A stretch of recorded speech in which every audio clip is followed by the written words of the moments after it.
You just select it and see how now it adds onto there? Yeah. So you can select it and then delete, boom, right?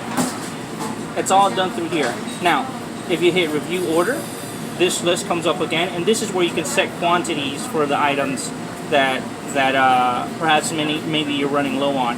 So you have to 86 it first and then select the quantity. So say for example, cheese pizza. I've now 86 it, but now I have 5 cheese pizzas available. You select it, set a quantity, say 5, and that's how you do that. Okay. Okay. Now you could also select, if you hit return, you have to hit save. If you don't hit save, it's not going to save that quantity. Okay? It's going to go back to 0. Right? So I'm going to select it again. Set quantity. I'm going to hit 0 because I don't have any. Set quantity. I'm sorry, return. Save, and then it's done. Okay. Now let's go back to manager screen. Paid in and paid out, right? Okay. So anytime we have purchase items at the store or whatnot, this is how we place their paid in and paid out. If you pay into it, what that's saying is the money that is owed to Petty, we put back into Petty. If we pay out, that means I'm sorry, vice versa. So if we pay into it, that means, say for example, we will give it to Petty in the terms of, like, say maybe for example, someone's purchasing a uniform. Okay, uniform $7, right?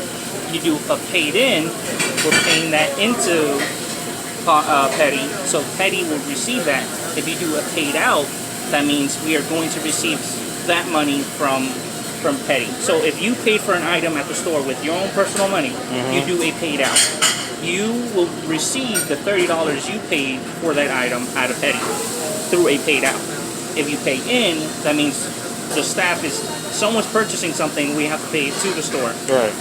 So that's how that works. And over here it has the separate list of things that you can do. Okay. So like if you're purchasing, say for example, you're purchasing paper, right? You select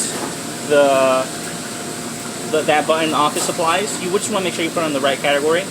You hit petty cash, right? Hit enter, and then you enter the amount. Okay. Right. Right? You just want to make sure you enter everything that's going in there, including taxes, everything. Right? So if you paid $60, including taxes and paper, you want to put $60. Okay? Because that's what's coming back to you. Okay?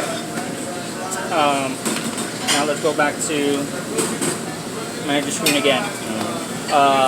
Server teams. Right? So these are how you can set up teams, but we don't do teams here, so you don't have to worry about it.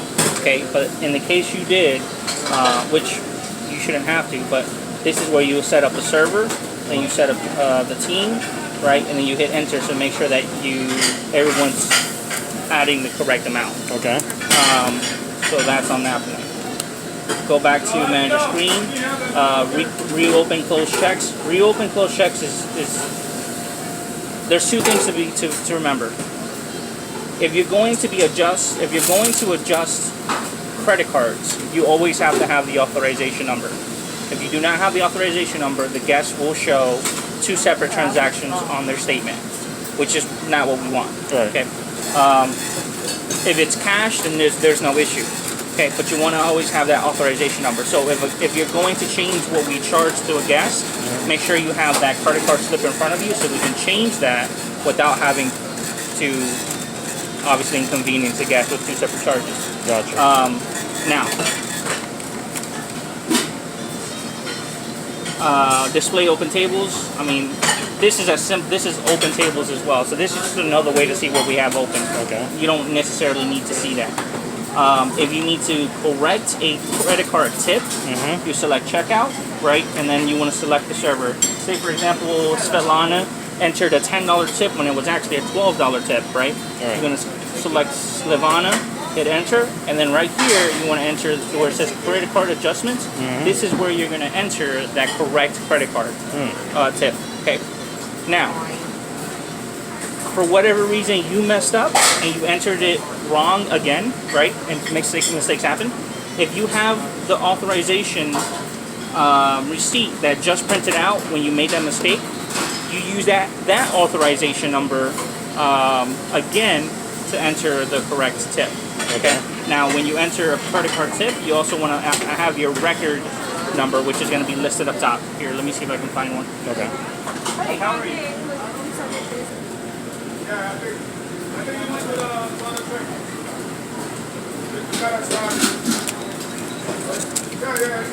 This number, the RIC or REC record number, is what you're going to need to adjust the tip. Okay. If you mess up, you still need the record number. So it's going to say, it's going to print up a brand new credit card receipt with a different record number. You then use that record number to adjust it to the correct amount. So I've learned that the hard way. Yeah. Yeah. So that's one way you can change tips, and if you made a mistake, you go back there and do it again. Okay. Okay. You know how to run a checkout, correct? Correct. Okay. So I won't teach you how to do a checkout there, but I will teach you how to run sales report for the day. So you hit entire house, select on the screen, or you could always print it out, but I always hit on the screen, entire house, and then you do hourly sales of entire house, of entire day. So this is basically everything we've done hour per hour for the whole day, right? You scroll down and breaks it down to separate servers and the hours, right? So like, say for example, the last hour that we were open, we did $276 in sales. Right now, currently, all day, we're looking at $13.11. That's what we have right now in sales right now. Okay, so that's how you see what you're doing in sales during the shift of your period, which you should be. Going back, this platform right here basically allows you to see what the restaurant's doing in the POS, from sales to labor productivity. But say, for example, you are running a bottled wine contest and you're curious to see how many bottles of wine you've sold for the entire day. Without having to go into back office or in the computer, you select on screen, entire house, item sales, right? Hit entire day. And right here, it's going to give you, if you scroll all the way down, it's going to give you the list of every single item that we've sold for the day. So in this case, we sold one order of add meatballs, which would be for like spaghetti, right? We've sold 2 orders of bowls of chicken. We've sold 1 add-on side Caesar salad, 1 calamari, 1 chicken Caesar salad, 1 Italian classics, 3 orders of chicken parmesan, right? So that's how you look at that. So you know. Okay. So this is kind of like, it's also like it's a full report of like the P mix for the whole day. And it shows beer as well, liquor, beer, and wine. So you can run the report for the day, and if you're running a bottle contest, you can go ahead and see how many bottles you sold for the day. Run that every day at the end of the shift, and it'll give you the rating as to how many bottles you sold that day. Yeah. Okay? Of course. Dime Rewards. Right, let's go through a quick overview of Dime Rewards. Right, so I'm just going to enter random Farside. Hey, do you guys have a Dime Reward number account by chance? Yeah, do you guys have like a Dime Reward that you guys need to add to a check or something? So I'm going to type in my phone number. I don't have a Dime Rewards, but I'm going to show you.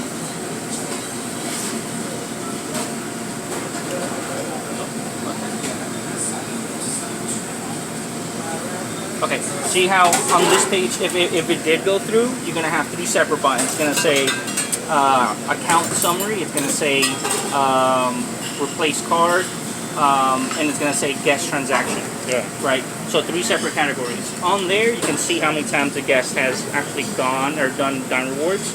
You can change their Dime Rewards card, which people usually don't even have those anymore. Or you can also enter and see what kind of discount they have available. Okay, so that's going to be all listed there. Cheyenne, do you have Dime Rewards number that you need to apply? Not yet. I can see if Table 8 has one. I just did 64 and 10. Okay, I just need a number. It does. I'm not applying anything. Oh, okay. So 772? Hold on 1 second. Okay, so we're going to do... We'll do Peter. So you see how this comes up like that? Okay, so let's do account lookup. 772? 201. 201. 2325. Peter Canalamis.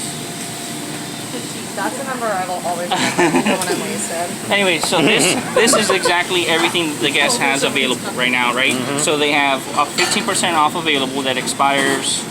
Wow, he has quite a bit of them. He has 5 currently right now. 5 of them right now? 5. He's like never used this. I don't know. I guess I'll use one whenever. Like, he's Yeah. very weird about it. Anyway, so these are what's available, and this is how many visits he had, qualified Like, visits that's average. he's had. So listen, his lifetime visits are 817. Legit, he's that's like a lot. You know, that's like more than 2 years in a row. And look, and it tells you they're member, right? So he became a member 7/21/2016. So for 5 years he's been a member of Downwoods, right? But if you select replace or new or replace card, you can change it or swap their current card. You can also guess transaction history, right? And this right here, you can see exactly what they've done, everything. So someone has a question as to whether how many Diamond Ward visits they've had. You can check this, and it's gonna tell you the date, and it's gonna tell you the store, right? Boom, boom, boom. Carrabba's Italian Grill, Carrabba's Italian Grill. So that's how you would check. If you hit continue, it's gonna log you right back out. But now let's go back in there again. I'm gonna show you how to print it out. Okay. So, who you be, what you want from me.